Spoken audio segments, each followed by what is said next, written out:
ఇప్పుడు తను ఈ ఘాటీలో శీలావతిగా మనందరి ముందుకు రాబోతుంది. అరుంధతి కావచ్చు, సరోజ కావచ్చు, బాహుబలిలో దేవసేన కావచ్చు, భాగ్మతి కావచ్చు, మన తెలుగు సినిమా ప్రపంచంలో ఇండియన్ సినిమాటిక్ హిస్టరీలో కొన్ని ఐకానిక్ క్యారెక్టర్స్ అనుష్క చేసింది. అండ్ వాటిని కూడా చాలా ఎక్స్ట్రాడినరీగా చేసింది. అండ్ ఒక సూపర్ స్టార్డమ్లో ఉంది.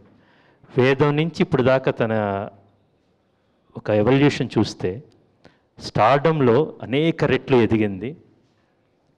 మనసు మాత్రం, తన సోల్ మాత్రం అలాగే ఉంది.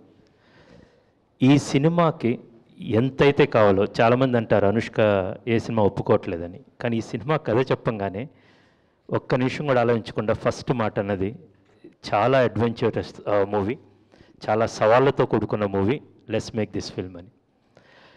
ఒక అనుష్క ఒక విశ్వరూపాన్ని ఈ సినిమాలో చూపించబోతున్నాం.